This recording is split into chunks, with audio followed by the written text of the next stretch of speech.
Greetings, dear viewers of the Ruslan Belov channel.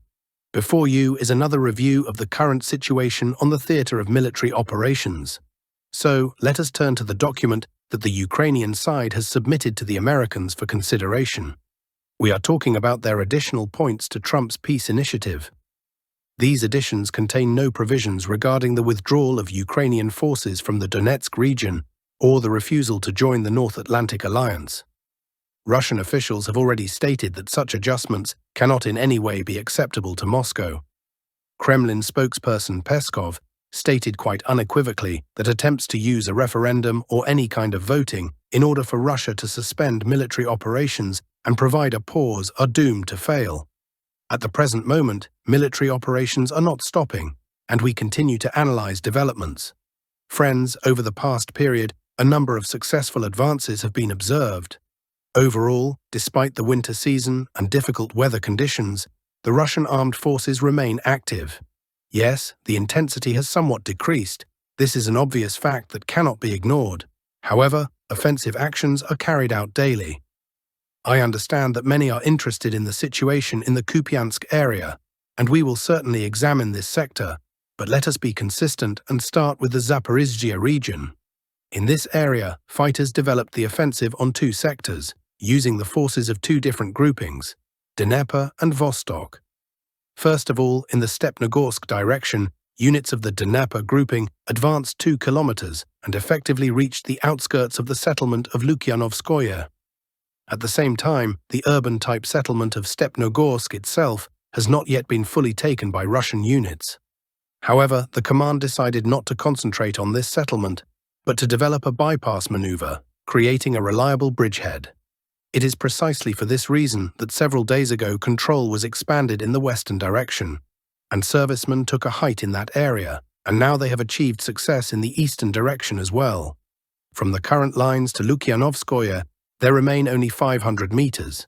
Essentially, this is where the approach runs through a forest belt, and then the entrance into the village. As already stated, a bridgehead is being formed. For what purpose? I believe the goal is obvious. For a dash northward toward Veselyanka, and then to reach the Malokatarinovka-Grigorovka line. I have already demonstrated what configuration of the front line would form in this case, one in which only 13 kilometers would remain to Zaporizhia. I think it is clear to you that this would significantly change the balance of forces across the entire Zaporizhia sector. Kamikaze drones would be able to reach Zaporizhia unhindered and destroy equipment and manpower. And in general, reaching the Malokatarinovka-Grigorovka line would mean a direct threat to Zaporizhia itself. Thus, if Zelensky does not move toward a peaceful settlement, then in 12 months, or perhaps even earlier, we will be discussing the battle for Zaporizhia. This is reality. At the same time, it should be taken into account that the Dnieper grouping has an alternative option, not to move toward Zaporizhia, or to send limited forces there for a slow, gradual advance, while throwing the main reserves eastward to link up with the Vostok grouping, which is currently storming Huliaipole, so that both groupings move toward each other. This option is also possible, and therefore the command of the Ukrainian forces must carefully consider where to concentrate the main reserves, in front of Zaporizhia or direct them to the Orikhiv area. By the way, regarding the Orikhiv direction, I have nothing to report to you, since the situation here is unchanged. On December 8th, it was announced that Novodanilivka had been captured, but over the past days, no confirming video materials from the settlement have appeared. Therefore, we believe that the village is not yet fully under the control of the Russian army, and that no advance has been observed. However, positive information is coming from the neighboring Huliaipole sector, where active combat operations are underway in the city. Far eastern units, that is, fighters of the Vostok grouping, are exerting pressure, and their progress is clearly visible on the maps. It was possible to clear the territory west of Myrnohrad and to enter, not just enter, but to entrench, in the eastern part of Huliaipole. 2 lanes were taken under control, Levanevsky Lane and Brigadny Lane. In addition, along 2 streets, Velika Street and Ukrainian Street, it was possible to push 1 kilometer into the city. And here it is important to understand that this kilometer is not across open terrain, not through forest belts, but through residential development. That is, firstly, this is a significant achievement, and secondly, it represents a substantial and firm foothold in the city. In addition to ground assault operations, aviation continues to operate actively, striking fortifications and temporary bases of the Ukrainian armed forces. Materials have appeared online showing how Ukrainian servicemen organized their command post in a multi-story building. Reconnaissance detected it, and aviation delivered an air bomb strike. Do you know what was left of that apartment block? You can imagine what remained of it. One strike and complete ruins. And accordingly, nothing remained of the Ukrainian servicemen either. In addition, there is information, not yet marked on the map, but the data are reliable, that Russian units are already conducting assault operations on Myrnohrad Street. And this is right here. Thus, I believe that in the very near future, a week and a half, or perhaps even less, the entire eastern part of Huliaipole will come under Russian control, and with the introduction of fighters into the city from the northern direction, and such an introduction will also occur in the near future, the city will fall according to the Severodonetsk model. That is, the defense will collapse very quickly, and it will come under Russian control. However, I adhere to my previous forecast, which I gave from the very beginning, that this will not happen before the end of the year. Most likely, it will be somewhere in mid or late January, possibly even February. Also, from this direction, news came this morning that Russian troops have established control over the last settlement on this bank, Varvarovka. Footage of the fighting for the village and flags from the village have been received. A rapid breakthrough of the Ukrainian defensive line at several sectors simultaneously is expected here. We move on. There is no particular news from Myrnohrad and Pokrovsk. It is known that from the direction of Shevchenko, this is a village north of Pokrovsk, here it is, Ukrainian forces yesterday launched a large-scale counterattack with the aim of penetrating the northern part of the city and accordingly pushing back the Russian army. When I say large-scale attack, I mean that these were not the classic small groups of 2 or 3, but everything was quite serious. All day long, they advanced with large forces, trying to break into the city. Do you know what the result was?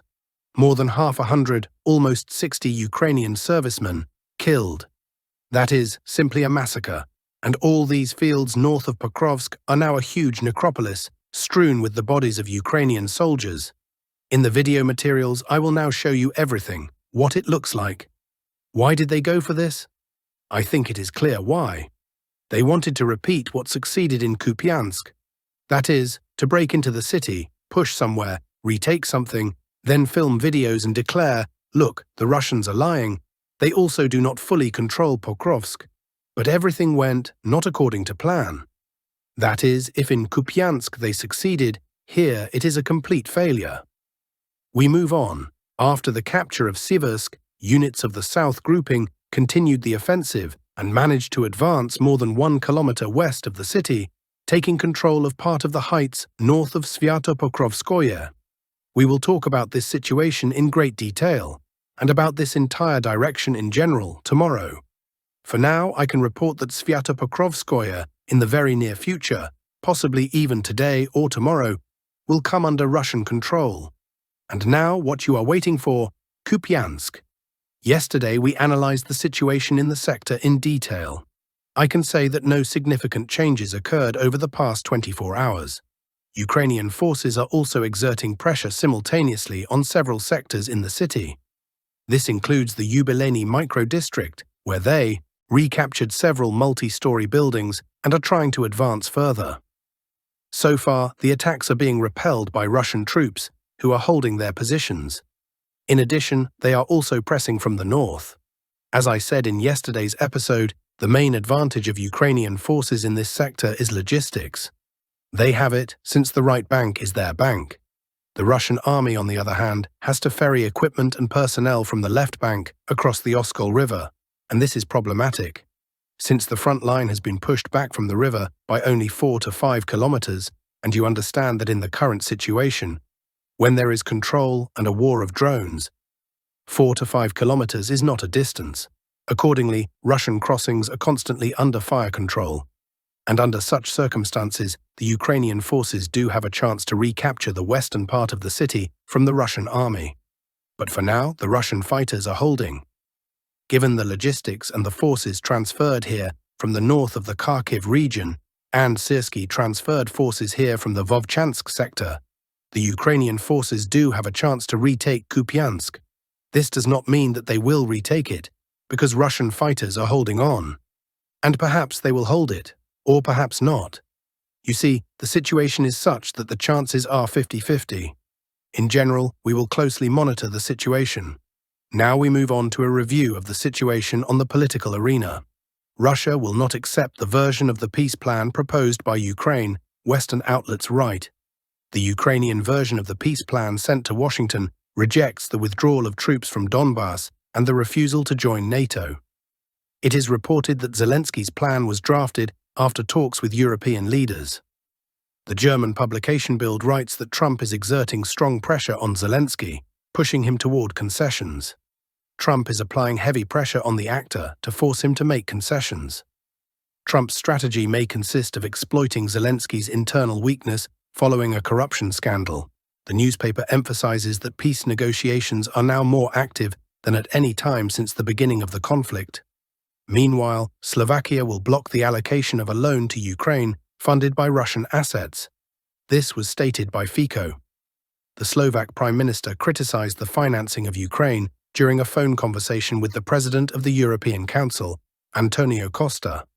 I told Costa that I would not support anything, even if we had to sit in Brussels until the new year, that would lead to supporting Ukraine's military expenditures, Fico said. He emphasized that if for Western Europe the lives of a Russian and a Ukrainian mean nothing, then he does not want to be part of such a Western Europe.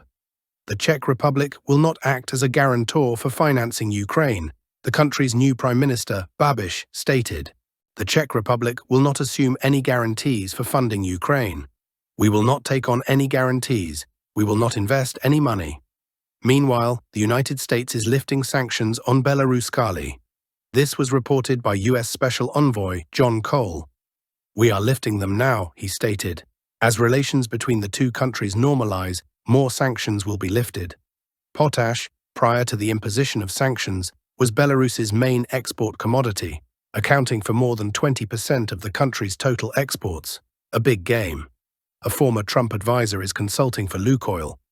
Brian Lanza, who was an advisor to Donald Trump during the U.S. presidential election in 2024, has become a consultant to Lukoil's international division, Politico reports.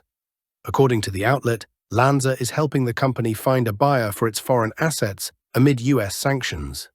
At the same time, he is interacting with the White House on this matter, Sovereign Economy writes. In addition, Lanza helped Lukoil obtain a deferment. He is currently working on a possible sale of assets to the American investment bank Stellus Partners, which some media outlets call the main contender for the purchase. The involvement of such individuals in the sale of Russian assets may indicate that all these processes are part of a major bargaining process. As can be understood, under the influence of OFAC and potential buyers, the US government is de facto participating in the selection of counterparties, and a more or less favorable completion of a deal with Lukoil may be one of the bargaining chips in the broader political process. 4 EU countries, Belgium, Bulgaria, Malta and Italy, have spoken out against using Russian assets to provide Ukraine with a reparations loan and have called for exploring alternative financing options, Politico writes. In the article, the influential EU country Italy joined Belgium in opposing the plan to freeze Russian assets. As the outlet reports, Belgium, Bulgaria, Malta and Italy, in a joint statement, called on the European Commission and the EU Council to abandon the use of frozen Russian assets to finance Ukraine. Hungary and Slovakia are also opposed to the seizure of Russian assets. We believe that residents of Italy, Malta, Belgium and Bulgaria hold significant assets in Russia. It is obvious that they fear the confiscation of these assets as a result of retaliatory measures against EU residents. The European Commission insists that EU member states reach an agreement at the European Council summit on December 18th to 19th that would allow the confiscation of Russia's sovereign assets held at the Euroclear depository in Belgium. Belgium opposes such a step, fearing serious consequences from Russia's retaliatory measures.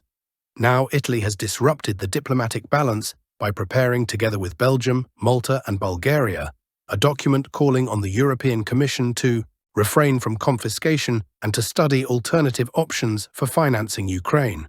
Italy's intervention, the EU's third-largest country by population and influence, less than a week before the most important meeting of EU leaders in Brussels, undermines the European Commission's hopes of concluding a deal on the confiscation of Russian assets, Politico emphasizes. The IMF, the United States, Britain, the ECB, Belgium, France, and Japan have also opposed the idea of confiscating Russia's assets. It is also reported that the Central Bank of Russia is filing a lawsuit against Euroclear over the frozen assets. Trump advocates cooperation with great powers, Russia and China, Axios writes. Over the past decade, the White House has been guided by a bipartisan consensus that China seeks to surpass the United States. Russia aims to undermine America, and strengthening alliances in Europe and Asia is the key to victory in the 21st century. Trump challenges this foundation, presenting a new world order in which great powers strike deals instead of containing each other's ambitions. After the end of the Cold War, American elites convinced themselves that permanent US dominance worldwide was in America's interest. However, the affairs of other countries concern us only if their actions directly threaten our interests, the White House asserts in a new national security strategy. Trump is consistent in his actions, step by step improving relations with China, including support for the PRC in its confrontation with Japan and the lifting of the ban on supplies of NVIDIA H200 chips. A similar situation applies to Russia, applying pressure over Ukraine to force the release of all of Donbass, as well as plans for further economic cooperation in the fields of energy, infrastructure, artificial intelligence, data centers, rare earth metals, and much more. According to a geopolitical analyst, the core of future geopolitical processes will be formed by a triangle: Russia, China, and the United States. Other countries will be forced to adapt to this. Thank you all for your attention, friends. Subscribe to our channel so you don't miss anything. Stay healthy and happy. Peace and goodwill to all of us.